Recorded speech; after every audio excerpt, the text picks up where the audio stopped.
4th of September, full council. We've had the public questions, so let's move on to apologies for absence. I have one from the floor, John Riddle. Karen. Apologies from Councillor Bridget, Kennedy, Reid, Ritchie and Riddle. Right. Any from the floor, or is that it? Councillor Davey and Councillor Ware. That's it? Thank you. Disclosure of members' interests, if you haven't already put them in the book or whatever. Anybody? Sorry, minutes. I missed that one. Minutes of the previous meeting. Page 7. Anybody want to comment on anything that was on there? True, correct, incorrect? Councillor Jones. I just wanted to make a comment on page 12, whereas one of the responses was that the authority did not have an equalities and diversity champion. What I just want to say is we actually have a steering group which involves several members, including myself as portfolio holder. Okay, thank you. Any other comment, correction? I can't see any. Disclosure of members' interests. Anybody? I know there was one or two. Had Councillor Jackson, Councillor Homer. Yeah, I have an interest in this. It's further interest to the one I've declared before as a board member in advance. There's mention of the operating agreement here. I don't expect debate on that subject, but if there is, I'll leave the room. Councillor Homer. Thank you. I decided to declare a personal non-prejudicial interest in item 31 on page 37 and item 24 on page 66 with regard to Queen Elizabeth High School. Got 3 children currently attending, but having taken advice of the monitoring officer, I don't believe I need to abstain from any discussion. Okay. Councillor Wearmouth, then Councillor Dunbar. Same as Councillor Jackson with regard to the operating agreement. Councillor Dunbar the same? Any more? Councillor Dungworth? Same as, yes, I got you. Councillor Robinson? Right. I can't see any more. Announcements. Right, where do I start? Awards, etc. The Council's L&OD team have been shortlisted for a Sustainable Business Award in the 2019 Personnel Today Awards.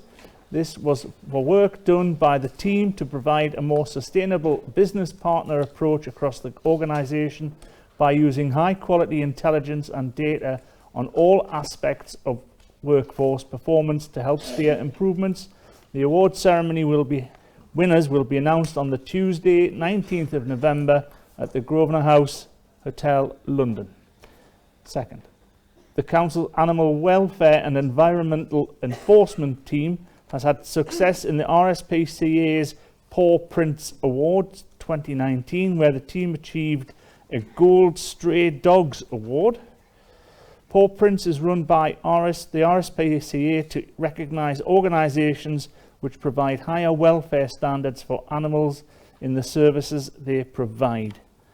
3. The Council's Comms team have been nominated for Regional Pride Awards through the Chartered Institute of Public Relations for the Discover Our Land and British Travel Awards campaigns. They have also been shortlisted in the North East Marketing Awards for the Discover Our Land campaign. 4. Members are reminded that the Tour of Britain passes through the county on Monday for stage 3 of the event, which starts in Berwick and ends in Grey Street, Newcastle. The route is clearly marked out now, and members are all encouraged to get involved in watching the race where they can. The Civic Head is having a charity race night on Friday the 27th of September, Ponteland Social Club. Tickets are £10, which includes Indian food, and it's for the charity, the Doddy Foundation for Motor Neuron. So that's the 27th of September. Tickets, I've got my 3 here. So please come and support. It's been a good event in the past. Finally, congratulations to Lucy Bronze from Northumberland for her UEFA Player of the Year award. A letter of congratulations has been sent by the leader, and she's also nominated for World Player of the Year. So that's some achievement.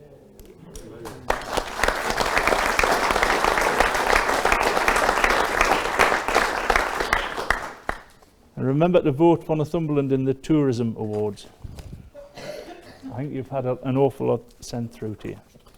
Okay, I've got no further announcements or correspondence. Can't see anybody else. Questions? We have 3 questions. Councillor Hill, question 1 to Councillor Oliver. Thank you. In the last financial year, how much in actual and percentage terms of the money received by Northumberland County Council through council tax payments during the same period went towards NCC pensions for contributions and payments to current and previous councillors, officers and other workforce? Microphone down to Councillor Oliver.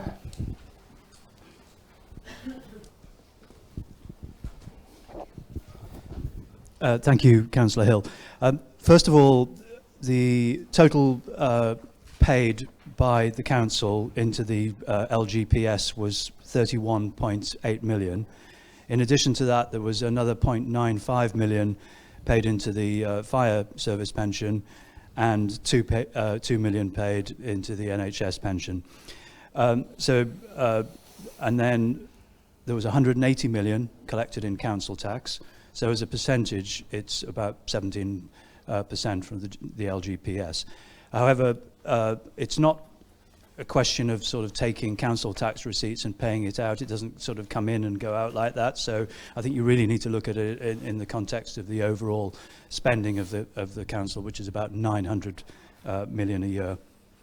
And nothing has been paid for members' pensions. The members, I think in 2014, the eligibility to join the members' pension scheme stopped, and that was to start at the next election, 2017. So there's been nothing paid since 2017 and no new members into the scheme. And I think there are something in the region of 20 members who have not yet reached pension age and 20 members who are ex-members who have reached pension age and are collecting it. But it's a very tiny amount of money.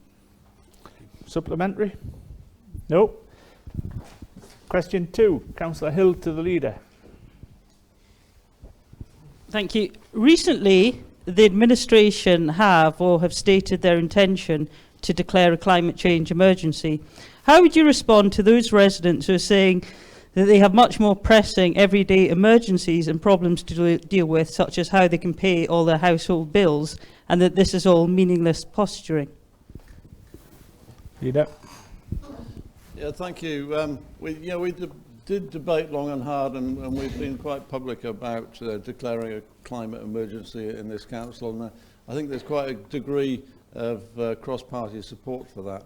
And that's because we take our stewardship of our county very seriously indeed.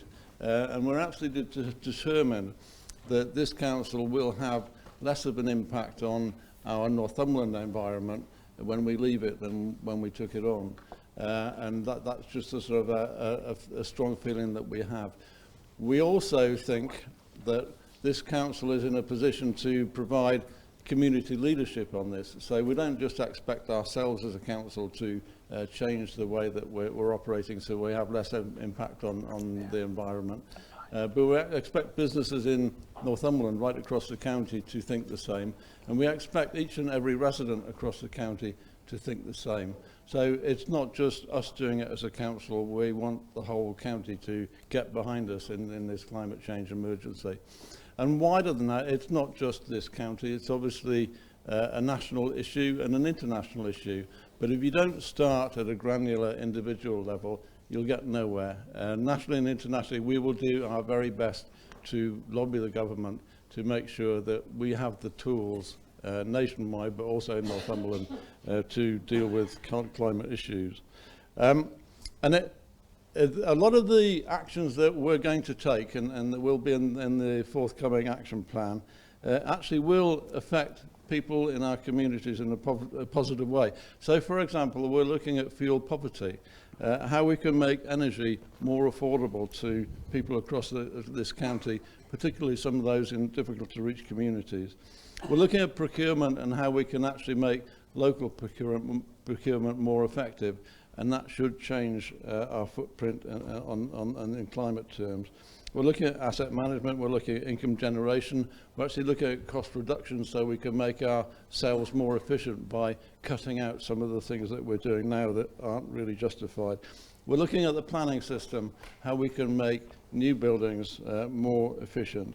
We're looking at housing, looking at how we can actually help existing householders and house owners to make their properties much more fuel efficient.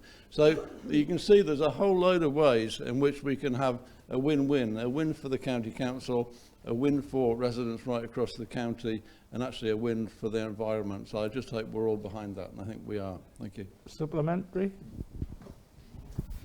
Thank you. Regarding policies matching the rhetoric, will you therefore review the policy that in Berwick the taxis have to travel to Alnwick for the testing, even though there's 2 or 3 testing systems and centres that are perfectly adequate to test these vehicles? There are around 60 taxis in Berwick, and they have to go between 2 and 4 times to Alnwick, so that is a lot of unnecessary journeys. So will the policy match the rhetoric, and will you review that policy? Well, you've raised that issue before more than once, I recall. And our cabinet member who is in charge of licensing actually isn't with us today, unfortunately. But we will look at it again, we've already looked at it once or twice before. But I'll undertake that we'll look at it again because I know it's an issue for Berwick. But there are some technical issues in there that I was made aware of that made it difficult. Question 3, Councillor Dale to Councillor Sanderson. Thank you very much. Street lighting modernisation programme. How many lights are still to be replaced? Thank you for your question. The street lighting modernisation project is almost at an end. There are 120 lights still to deal with, and there are various small snagging issues. In Riding Mill, for example, there is one light that needs to be dealt with, and in long rigs in Riding Mill, we are consulting with the householders there about their wish to remove all the lighting. Supplementary? Yes, thank you for that. Actually, there are a lot more in Riding Mill. I wanted to bring this up because actually I've had more and more people complaining about the council not responding to their emails about consultation, and one being Long Rig. Long Rig light has been put up 2 years ago nearly. They were never consulted on about the actual implication of putting the new light service there. And I think what I really would like to go back to is we did have in May the street lighting modernisation programme was discussed under part 2. I did send you a letter following that meeting, and I'd be grateful if you could organise an update for all members, because you have to recall that it has been an issue. The street modernisation project has caused concern, but also there's quite a lot of implications on budget, etc. And I think it's only right that you share everything in confidential. We can have it in confidential number two, please, with everybody. And I think the public have a right to know as well. Well, I'm slightly confused by that because I'm not sure what the actual question is. You were asking about how many lights are still to be replaced. I've given the answer. I've also stated that there are a number of small snagging issues that are still to be undertaken. I'm very proud of our staff who've done a fantastic job in getting this programme almost to an end. And I think that's basically answering the question that you put. Thank you. Move on. Item 7, receive minutes of the Cabinet meetings held on the Tuesday 9th of July and Tuesday the 6th of August, starting on page 19.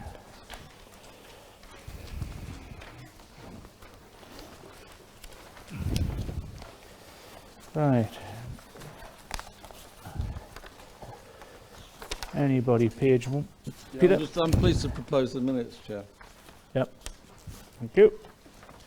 Any questions? Councillor Swinburne?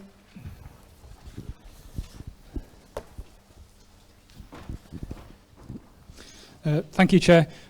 Just with regards the item on page 24, item 18, Blythe Relief Road. It's been a long-standing issue that's frustrated many for too long. Despite a report in 2015 identifying a need for action, nothing happened. But now, under this administration, action is finally taken place, as with many other projects. And I just would like to thank the Cabinet for progressing this issue on behalf of many people who access Blythe, whether it's residents or on behalf of businesses. I use Blythe regularly, even though I'm a Cramlington resident, both for leisure and business purposes. And just to say thank you for progressing this issue as quickly as it is now. Yeah. Councillor Grimshaw.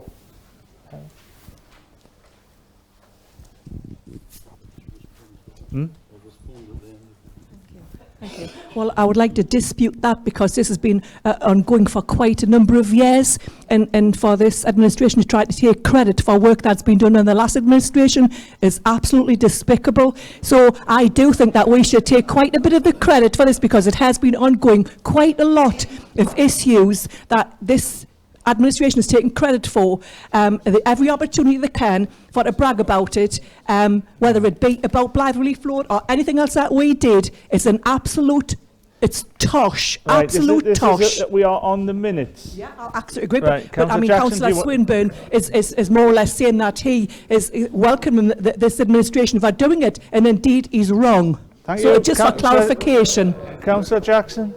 Leader? Yeah, I just sort of, as chairman of that committee, I'm quite happy to respond to both of the points.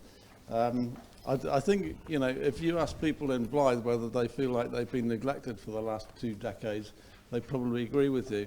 The congestion problems have been there, they've been inherent, but they have been getting worse, and we've recognised that, and we're addressing that problem. We're just very pleased as a Conservative administration that we can do something practical about it. And the work, the detailed work of the planning and the consultation has all just happened relatively recently. And we do have a very sympathetic ear from a Conservative government. And, you know, there's just great news in Blythe, and I think we should all celebrate that. We've just put Blythe forward for the one town in Northumberland that we thought was suitable for the government's Future High Streets Fund. Well, you know, we're happy that we're one of the 50 towns right across the whole country that's going to get that cash and that investment from a Conservative government. Bring it on, that's what I say.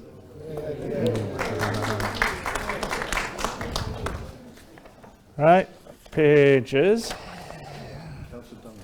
Councillor Dungworth? Got it.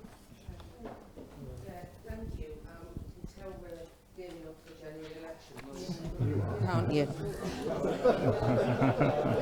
Sorry, is that on?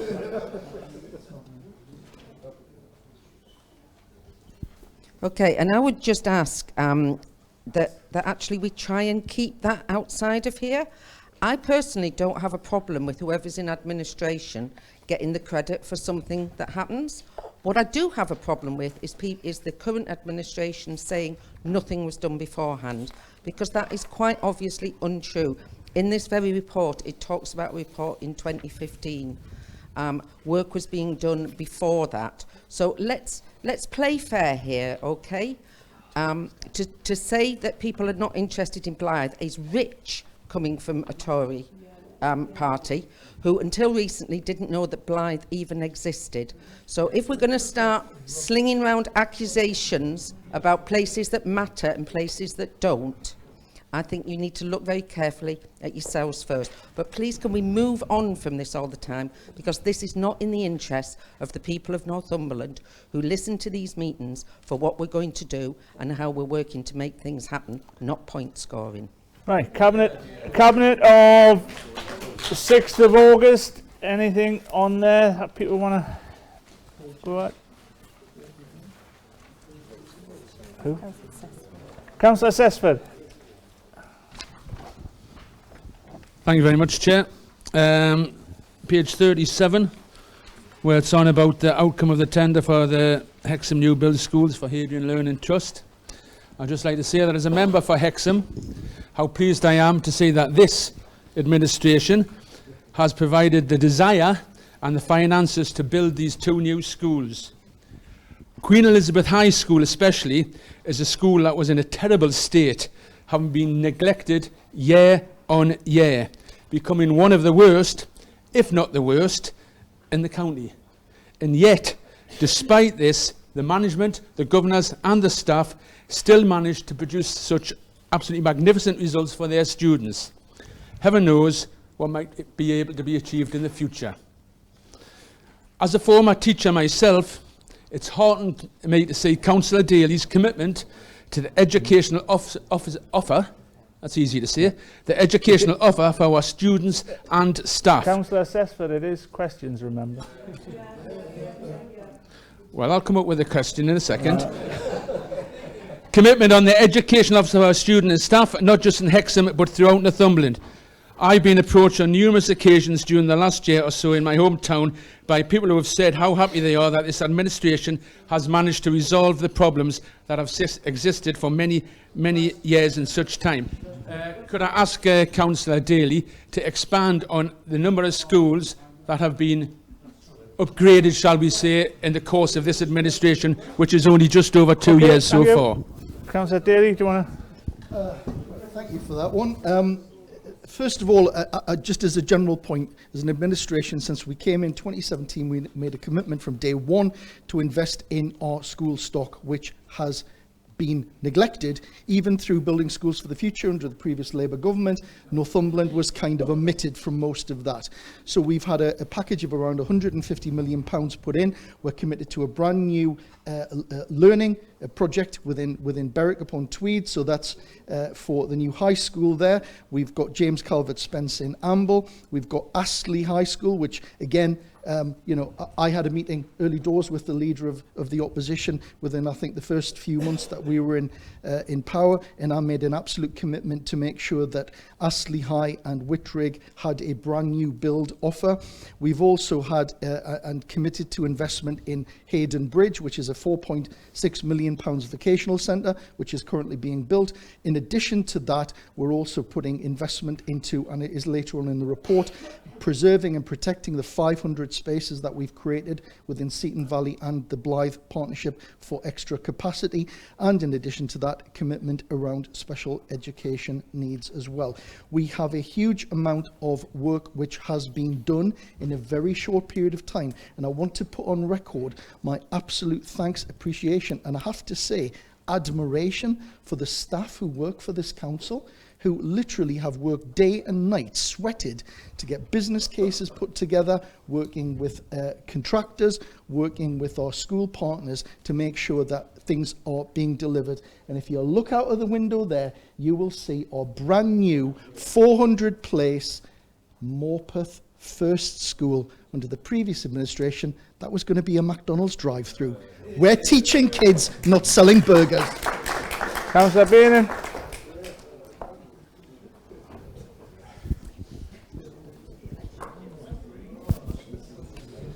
Thanks, Chair. First of all, I'd like to congratulate Councillor Daly and everybody that's involved because of this first school that's just been opened. Myself, Councillor Bourne and Councillor Wearmouth have had many, many very positive comments from parents. If you look on social media, it's full of positive comments.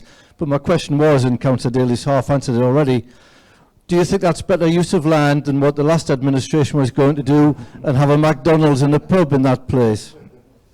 Councillor Daly, do you want to answer? I think I've kind of answered that one. Right, so. okay.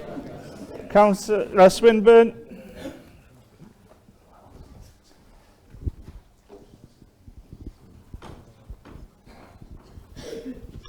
Thank you, Chair. It's on page 36, the item 3, Forum Way Roundabout. Just to thank the Cabinet and all those involved for further investment into solving this problem. The previous attempts quite feeble attempts, one of which had actually made the situation worse. So thank you for this further investment. Question? But could I just ask, as this work has progressed, the work on the Sainsbury's roundabout has stalled because of gas works, and I just want to ask if we know when that's going to be continued, if we can, please. I'll just, yeah, no, thanks for your comments, and we'll take that on board and get back to you with an answer on the Sainsbury's roundabout as well. Just really pleased to see some progress on key infrastructure within Cranlington. Right, I can't see anybody else. We have to go, if you look at your page, top of page 3, minute number 31C on the 6th of August 2019, meeting relating to the outcome of the tender for the Hexham new build schools. Can we agree that minute? Agreed. Thank you. Now then, move on to item 8, receive and consider minutes from the following committees. Number 1, corporate services and economic growth. Who's doing that? Councillor Bourne. Thank you, Chair. I'd just like to move the minutes of the Corporate Services and Economic Growth Overview and Scrutiny Committee on pages 41 to 48.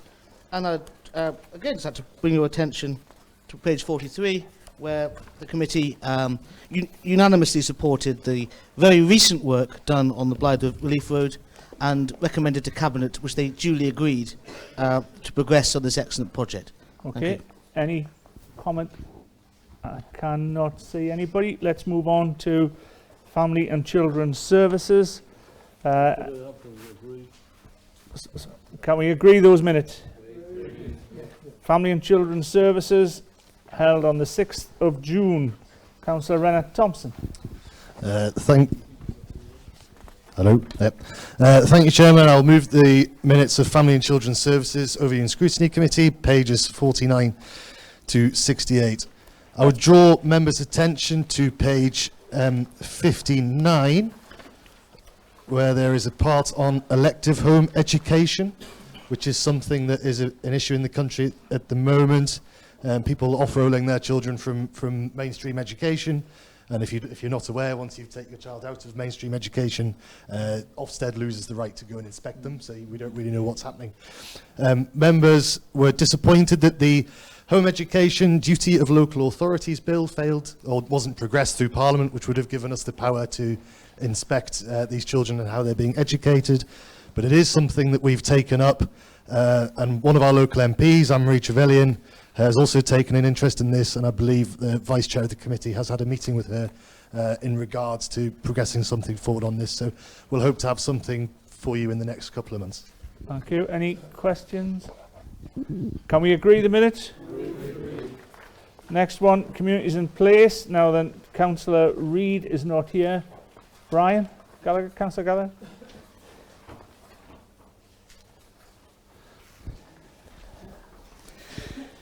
Thank you very much. Can I present the minutes for Community in Place Overview Scrutiny for the 3rd of July, pages 69 to 74, and permit them as a true record? Any comment? Councillor Dale. Thank you. Just under page 72, 11.1, Public Protection Service requests. I just wonder, Councillor Gallagher, one of the issues that's coming up all the time is about the building control.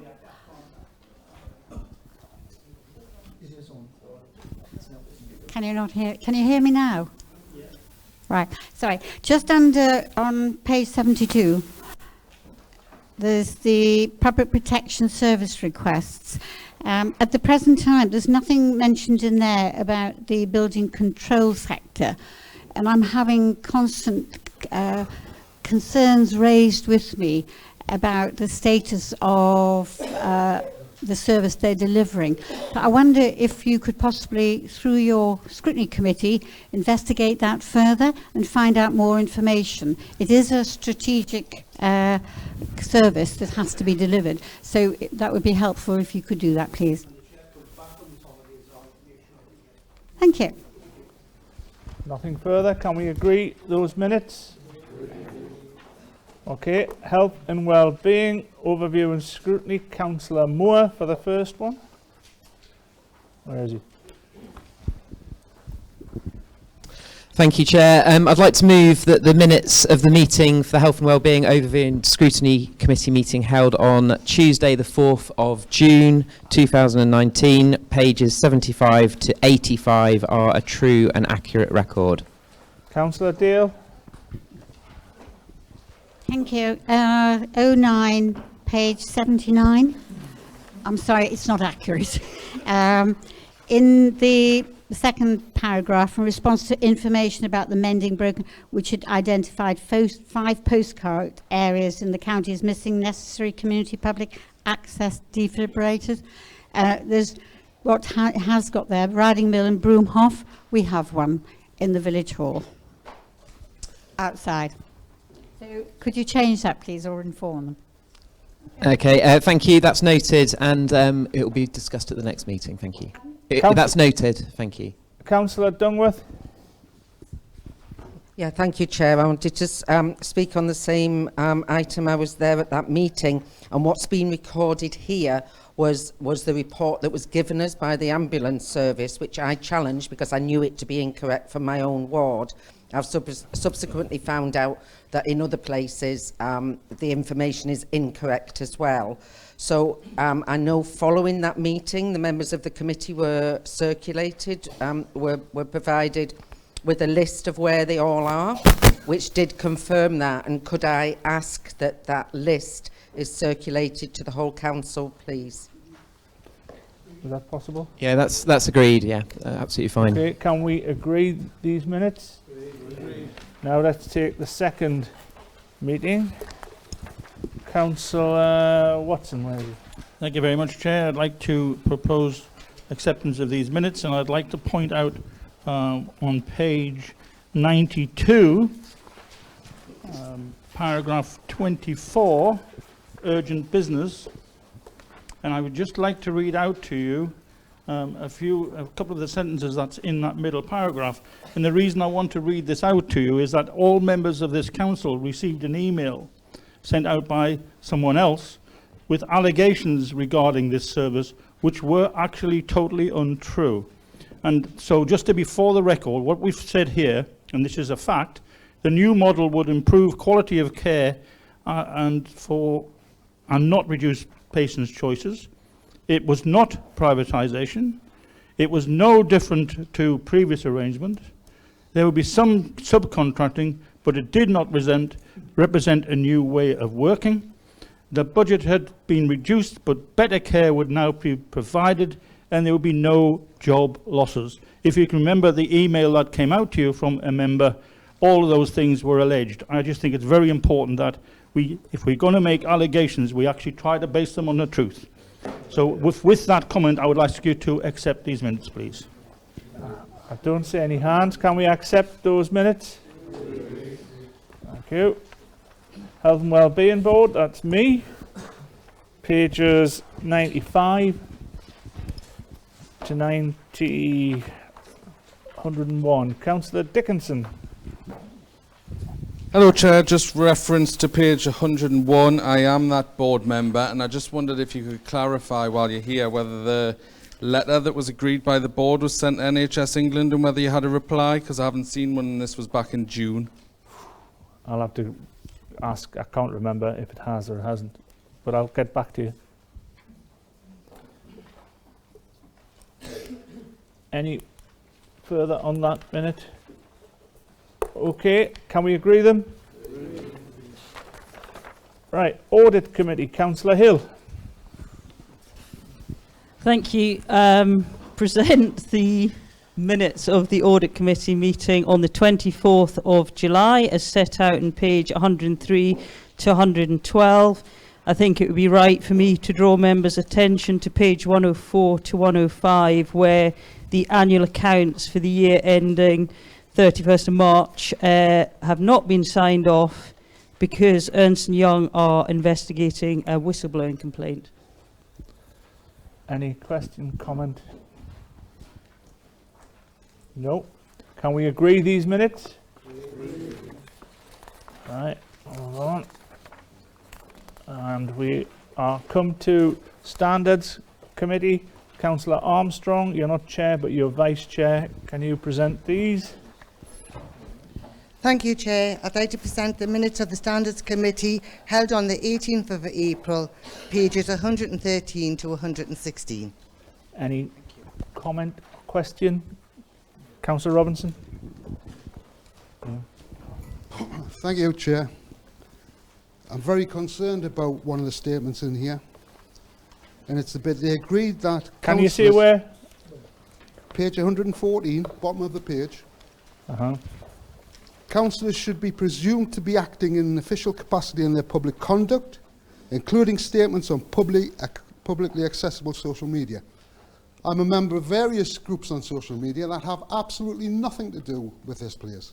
Absolutely nothing to do with me being a member of a council. But I've got to now associate myself, as a member of a council, to the likes of the American Benetton Terriers Association. What on earth's that got to do with this? That's a bit rough. There's a serious part of this, though. There is a very serious part. Because as an elected member, we have responsibilities. But also, every member here is a private individual, and they have a right to freedom of expression. And this curtails that, because members operate under guidance. However, private individuals don't. I think this is a bad sentence. I know there's a problem, but I think this is a bad sentence to try and cure that problem. Yep. Liam, let's have some legal advice. 2 microphones here. Thanks. It's not advice as such, Chairman, it's just to provide information. This was one of the recommendations, the point that Councillor Robinson raises was one of the recommendations that the Committee on Standards in Public Life made as a result of their parliamentary report. And your Standards Committee agreed with the sentiment behind that recommendation. For that to be brought into force, that would require government legislation. That government legislation isn't yet been scheduled, and I don't know when, if ever, it will be, but I would assume that it will become, as it has been in the past, quite a difficult area to legislate in relation to. So I'm not sure whether the recommendation as currently expressed in the committee's report, as agreed by the Standards Committee's report, will actually come to fruition, but we shall just have to wait and see. Okay. Councillor, was that Dungworth? Did you bring the wrong glasses with you today? No, yes, I cannot quite see you. You sit down. So. I just wanted to clarify the discussion around that a little bit, and that because I'm on that committee, and I think it was accepted by the committee that people who stand for public office need to acknowledge that the public will perceive them as public figures, whatever they're doing. Now, whether people can be prosecuted for things or not is a mute subject. But the reality is, if you are a councillor or an MP or a directly elected mayor or a magistrate, people have certain expectations of you, and we need, as elected members, to recognise that fact in how we conduct ourselves. That's no change. That's no change. That comes from the Nolan principles of public life. Was that yeah, Councillor Hill? Thank you. I agree with Councillor Robinson. There's a lot of things wrong with this, and there's just this presumption that, and it's not surprisingly because it's NULC, that its officers can't do anything wrong, it's only councillors. There's so much wrong with this, but just a specific question. What came of the discussion about the independent person? It was suggested here that the independent person themselves suggested it would be a good idea to have 2 independent persons, which it would be, and it would be good to have a restriction on the time frame. But have you agreed to have 2 independent persons at least? Don't know. Thanks. The committee, as you'll see from the minutes, didn't reach an absolute conclusion on that. There is soon to be a recruitment exercise in relation to the replacement of the existing independent person. Notice of advertisement should go out this week, if not early next week. A report will be taken to the Standards Committee in relation to a recommendation to be made to Council, and it is at that point in the recommendation to Council that the committee will be asked to make a recommendation to council as to the number of independent persons and the length of term that they will serve. Okay. Anybody else? No. Right. Can we, Councillor Castle? Yes, I would like to say I do agree with Councillor Dungworth on this. You can't not be a councillor. You can't actually, we do wear different hats, of course we do. And I've got several hats, but when you speak in public, and when you are seen as speaking in public, what you say in private to somebody in the pub is your business, of course it is, and you hope that it can remain like that, trusting the confidence of confidants. But what you say in public is a public statement, and you'll be judged as a councillor and must expect to be. And I think the Nolan principles do apply in this case. I do agree. Thank you. Okay. Can we agree? Agree. Thank you. Where do we go now? The motion, is it? Right, the motion. Councillor Dungworth, I can see you now.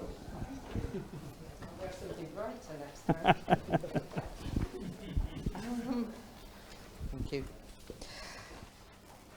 I'm not expecting a great deal of opposition on this. I might be proven wrong after how today's meeting's gone so far, but I think it's important that we just take an opportunity that we have here through this APSI motion and survey to recognise the importance of local services to our residents in Northumberland and the people who provide those services. Good quality public services matter to us all, wherever we live in Northumberland, whatever our circumstances. And they matter to us from the moment we're born until we die, from cradle to grave.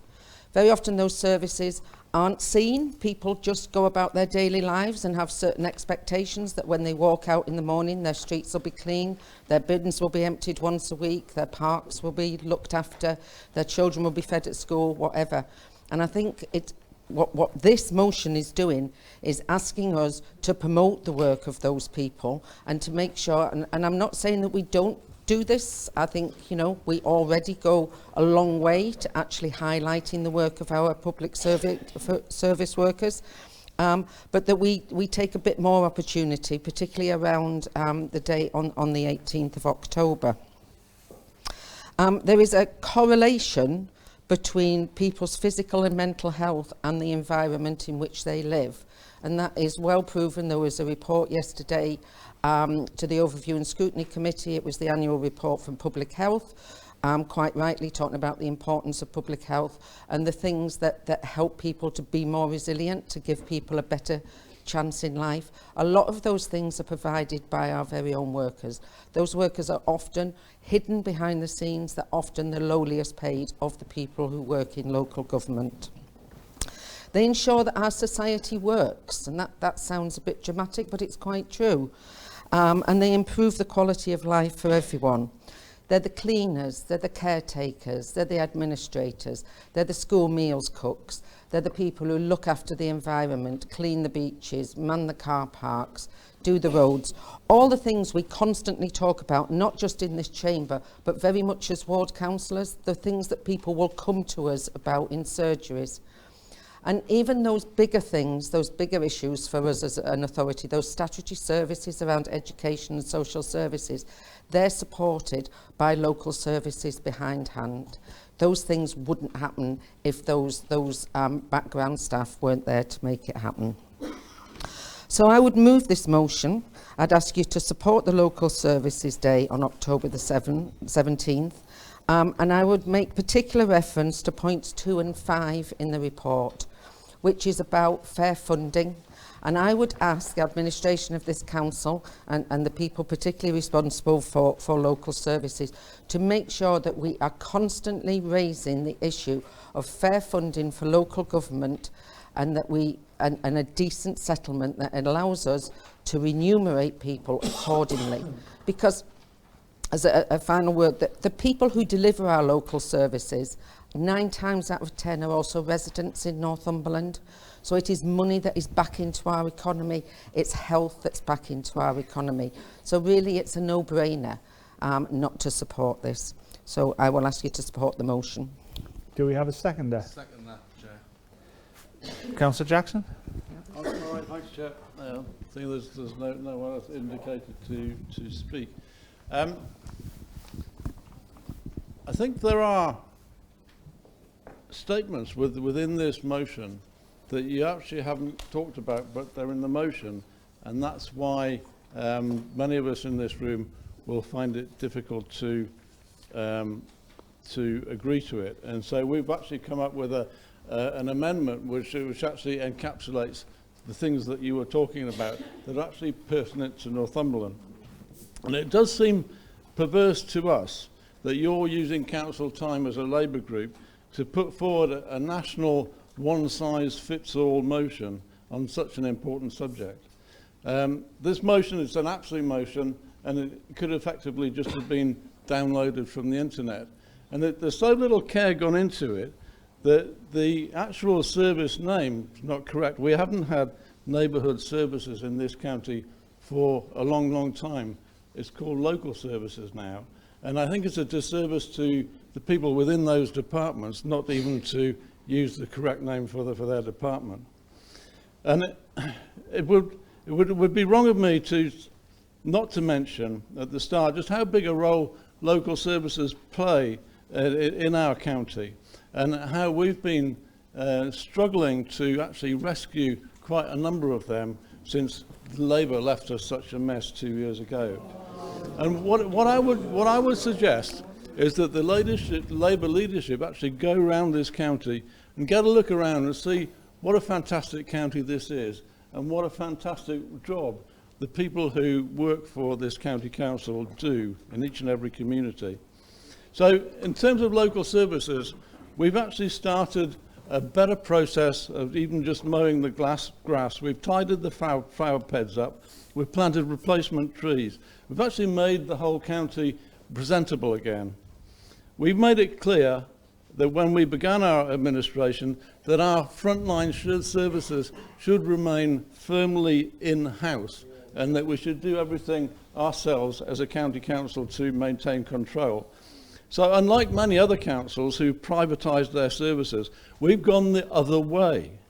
And anyone who says otherwise is actually lying to the public and is paying a disservice to the people who work for this council. One of our first actions as a county council administration was to stop using contractors for weed spraying and actually do the job ourselves. It's just one example. We've turned around the roadside verge cutting programme from the mess we inherited to going back to actually doing it properly on a proper programme regular basis.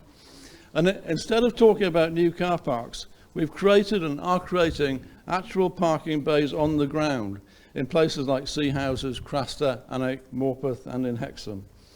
We've transformed a hopeless Berwick coach park in Chapel Street into a hugely popular new and much needed car park. We've carried out a very impressive and popular modernisation programme in our country parks, making them fit places for visitors and residents of all ages, great places to enjoy. Our frontline men and women, all the people who work for this council, took the worst spell of winter weather seen in 50 years and did magnificently on behalf of residents of our council. And our teams have put right over 60,000 potholes and defects caused by that weather. Our frontline staff, our local services, run our recycling centres, they empty our bins, they look after our roads, they clean up the mess, they cut the grass, they keep the streets clean.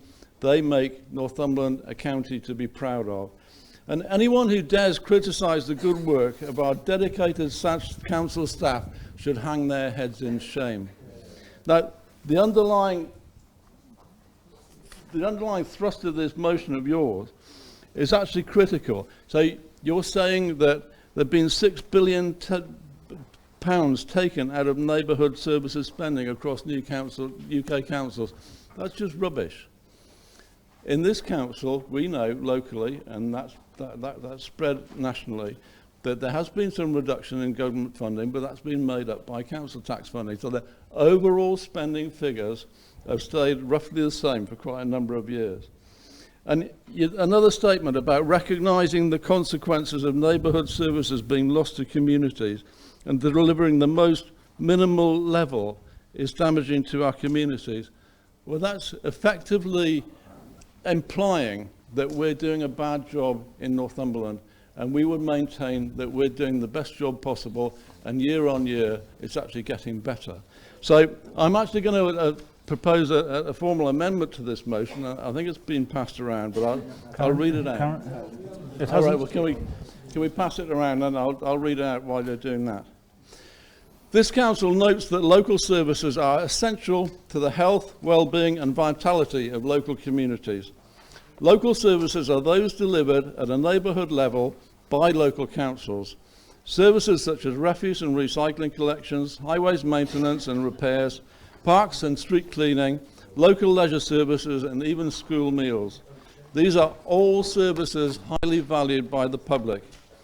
This council, each and every member of it, recognises and applauds the officers and staff within Northumberland County Council local services and the high quality of their work throughout the county.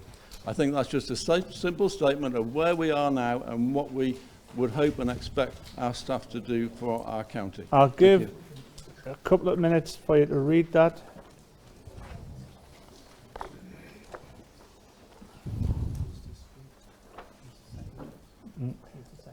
Yeah. Is that amendment seconded? Yes. Councillor Sanderson? Could I simply say that, thank you, that I've been a councillor on this council for quite a long time, and I've never felt more proud of a service that this council delivers than the local services teams that do it for us throughout the county.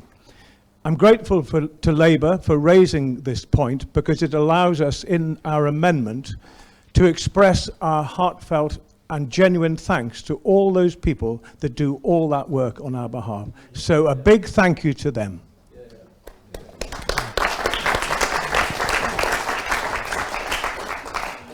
Right. Right reply? Right. Can we open the debate on the amendment? Anybody want to speak on the amendment? Councillor Dale. Thank you very much. Just to emphasise that I totally support what Councillor Sanderson says about our wonderful staff. I've actually been a councillor for 26 years, so I've worked with some of our local staff for 26 years, and they do an incredible job. The only issue I have is that I would ask that in various areas, we've seen that with the storms, we've seen it with the bad weather in the winter, etc., the amount of rain coming down, that can you ensure that we actually give the officers the right, whatever they need to do the job properly. For instance, and I will go on, I've been on about this before, I've asked you over and over again. For instance, in the west, we have one gully cleaner for the whole of the Tynedale area. And you know, those men have to work twice as hard, because some of the areas we have a lot of foliage, we've got real problems with water, etc. And this showed up with the storms. They couldn't have been more helpful, but gosh, they were tired. And I have to respect them. Now, I just think that you need to take a local look at issues about local wards. I've got specific issues because I have a hillside all down my wards. I've got old coal mining shafts, and therefore water comes down. I've got a problem with drains. I've got a problem with foliage. We don't have our streets cleaned any longer. That wasn't done and hasn't been done for a long time. So I'm not saying this is the council's fault. It was stopped, I think, in 2008. But I think what we need to do is to help our staff more, to make better use of the money that they're provided with, to offer better services, and to make it easier for them, because they work so hard. So I'd ask you to have a look at that and just look at more areas. You could maybe ask all members what their local problems are, and maybe you get a bigger picture of actually the issues in the whole of Northumberland, because they're very varied. And Councillor Sanderson, I have asked you to come out and see me because I have had issues and you haven't had time. So maybe you could, over the next few months, come over and have a look at the issues I've got, and I can explain what the work we're doing at the moment. Right, any more? All right, I've got a few. I've got Councillor Grimshaw. Then Councillor Watson. Anybody else? I'll get on the list. Councillor Vaughan. Thank you, Chair. Well, I would just like to say there isn't anybody, I don't think that anybody wants any political games from this, because all we're wanting to do is strengthen the local services, because we admire every person who works for us in this NCC. And I think it's, you know, and we just want to protect them and encourage them to do their best for what they're paid. And I do think that it isn't political, it's just stating facts, and I think we should fully support. And I, for one, won't support the amended motion, because everything is stated in the motion that Councillor Dungworth has presented today. So there isn't any need for an amended motion. Thank you, Chair. Councillor Watson.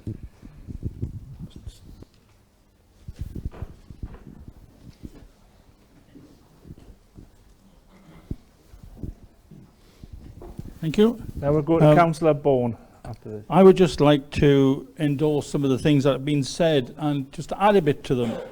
I haven't been a councillor as much as some of the other people around here, but I was a councillor in the district council.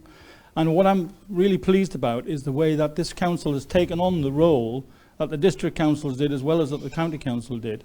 And I'm really impressed by the service level agreements that this council has negotiated the last couple of years with the parish councils. And everywhere that in my area, I've seen an improvement across all the parish councils and all the roads. And I think it's jolly well done. And I'm also very pleased that we've resisted the temptation that other parts of the country have done by asking contractors to do the work. It's great to see us giving employment to our local people. So thank you very much, and I will endorse, support your motion. Councillor Vaughan. Remember, this is about the amendment. Thank you, Chair. Firstly, just I want to support the amendment to the motion. I think we all agree on the sentiment behind supporting our staff, and what the amendment does is takes away all the cheap party political point scoring that's in the original motion. I call it I would say cut and paste motion, but it's just a paste motion. It's not been actually probably read before submitted. So this is a way of recognising all the valid things that the proposer of the original motion had said in her speech, but excising the pointless, political nonsense. And there's also this neighbourhood services champion, or local services champion. We already have one. Councillor Sanderson is our local services champion, and a jolly good job he's doing. So I would say that we put this motion to the vote. Councillor Castle. Okay. Before you put it to the vote. Thank you. I do agree entirely with the sentiments behind the motion, in the sense that our staff do so well, and it is a service which we get a level of response to which I'm really satisfied with locally. For example, just yesterday I asked for something to be done. It was done today, and straight away, and I'm so impressed by that. Local services, and not because it was me, but because I could rely on it. I knew it always would be done. It is being done well to a very high standard. The only thing I'll say about the original motion compared to the motion we're discussing is a lot, with my logical mind applying to this, it's a little bit of sleight of hand, asking us to accept something as true, to vote on it, which we don't accept. We don't accept, for example, we've got down here, to recognises that the consequence of neighbourhood services being lost. Well, why do we have to recognise that? Because they aren't being lost. They are being improved. There's no need for that kind of statement. It's as good as we could possibly expect it. Thank you very much, Chair. Councillor Vaughan proposed that the motion be put, but I'm going to allow one or two more. Councillor Hill. Thank you, Chair. I note that Councillor Reid's not here, and I think if he was here, he'd be doing his normal grumpy rant about meaningless motions. And it would be quite good to one day have a proper meaningful debate on some of the issues that came up in the standards minute. We could be debating having a no-deal Brexit champion, for example. This is just meaningless. But as a kind of point of order, Is this really amendment? Is this just replacing and therefore negating the previous motion? So should it have been allowed? No. Advice is it doesn't negate. Yep. Councillor Bowman, do you want to clarify that?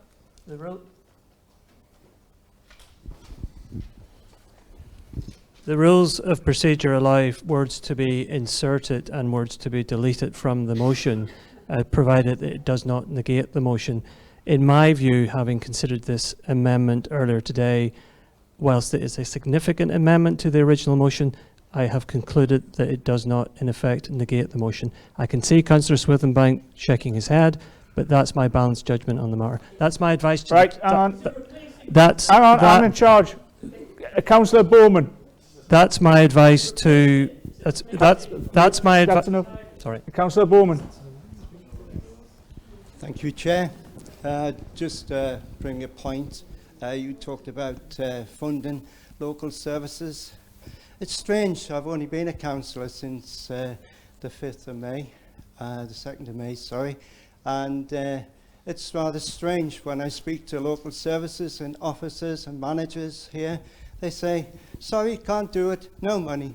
So explain yourself. Thank you. No, I'll finish in here. It has been proposed. I can take that at any time, but I'm going to take Councillor Dunn because I want a fair debate on this. Yes, I know you have. I'm going to end with Councillor Dungworth, who has a right of reply. But I want to go to Councillor Dunn.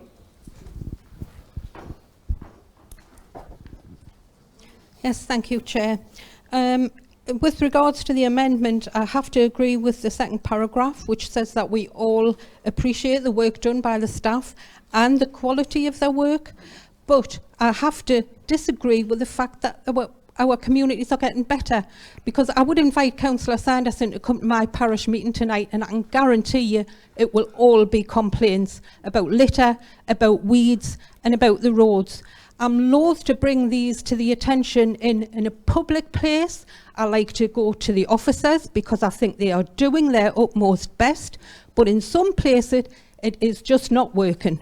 We've had trees taken out and the paths have not been reinstated for what, 4-5 weeks now. They're still fenced off.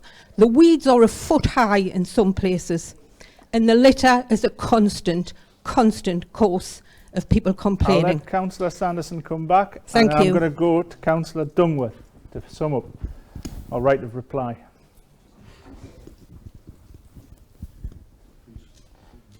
No, I'm on Councillor Sanderson. And then I'm going to go to Councillor Dungworth. Just very briefly, I mean, I think the benefits of having an amendment to the motion such as we had is that it presents a positive and supportive note to our staff.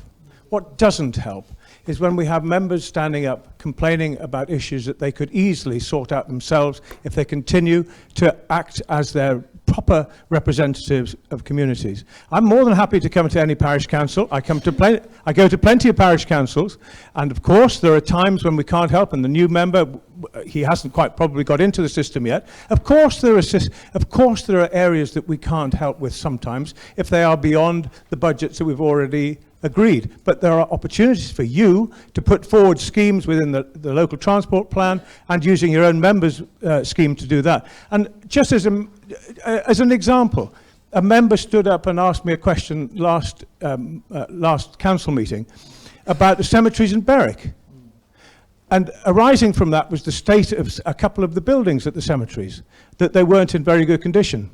Are they being addressed now? Yes, they are. So don't please talk down local services, support them, and support our amendment, support the people that work for us and do such a fantastic job. I'm going to Councillor Dungworth. Sorry, I'm going to Councillor Dungworth. I said that earlier. Councillor Dungworth. Thank you, Chair. Is that working? No? Sorry. Right, thank you, Chair. I'm disappointed, but not at all surprised that yet again the administration in this council has used this meeting for political purposes. There is nothing in the original motion that criticises our staff. On the contrary, it praises our staff and the value of the work that they do, and I made that very, very plain. What we have asked for is that the people at the moment in charge of this authority use their offices to push for better funding for those services, because there has been a reduction in the funding of local services under the austerity programme. Some of the shortfall for that has been made up by charging town and parish councils more to provide that service, which they have done because they too value those services and the workforce who deliver them. But it's always got to be about you. You can't actually debate anything and agree to support things that argue for our corner. It has to be about what you've done all the time. Somebody talked about the SLAs. The SLAs and the partnership agreements, I'm going to play your game now, were introduced by the Labour administration. And yes, they have been remarkably successful. But they've been remarkably successful, not just because of the quality of the workforce and the people involved in that, but because the politicians who sit around those tables agree to make compromises, agree to put in additional money to make sure things still happen. And they don't go out to their public and say, this is still being done for you because we're paying for it, not the county council. So don't accuse us of playing politics, because we could play politics if we so chose. I am going to ask my group to support this amendment, because I know if we don't do so, we don't have the numbers in this chamber, and if we don't do so, you will go out and you will say the Labour group does not support local services and our workforce. So I've been around long enough to not to fall into that elephant trap. So we will support it, but we will use our influence in our office outside of this chamber to fight for that fair funding and for improved funding and recognition of local services and local services employees. Right. Can we vote on the amendment? Do you want a show of hands? Yep. Happy with a show of hands? All those in favour of the amendment, please show. I think you don't no need to count them. All those against? Abstentions? The amendment is carried. Do we need to go back to the motion? You need to go back to the motion as amended, Chairman. If it's only just to take a vote on it rather than debate. I would suggest. So we take a second vote On the amended motion. So can we agree the amended motion? Right. Thank you. Is that one over with? Item 10. Report from the Chief Executive, Community Governance Reviews, 117 to 128. I think this is Rothbury, isn't it? Councillor Oliver. Thank you. Thank you, Chair. I'll keep this very brief. It's a pretty straightforward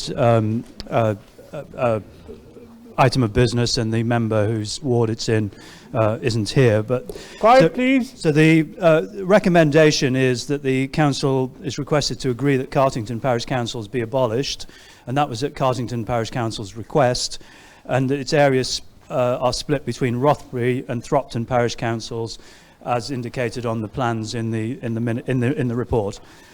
And then the other one is the boundary between Rothbury and Witton and Tosson parish councils be amended also as described, and that we authorise the Democratic Services Manager to make, sign and seal the appropriate orders for the changes by virtues of the powers contained in the Local Government and Public Involvement in Health Act. I don't really propose to say much more than that. It's a parish council that feels it should no longer exist, and the work it does is being split between two other parish councils. There were 3 objections from residents. They were considered, but I think the overall impression that the neighbouring parish councils taking on that work are happy to do so. The parish council that's being abolished is happy to be abolished. So I recommend that we agree the recommendations. The local member is in agreement in the report, although he's not here, but I think, can we agree this? Thank you for your attendance. Watch the ashes. Huh? Is it? I know.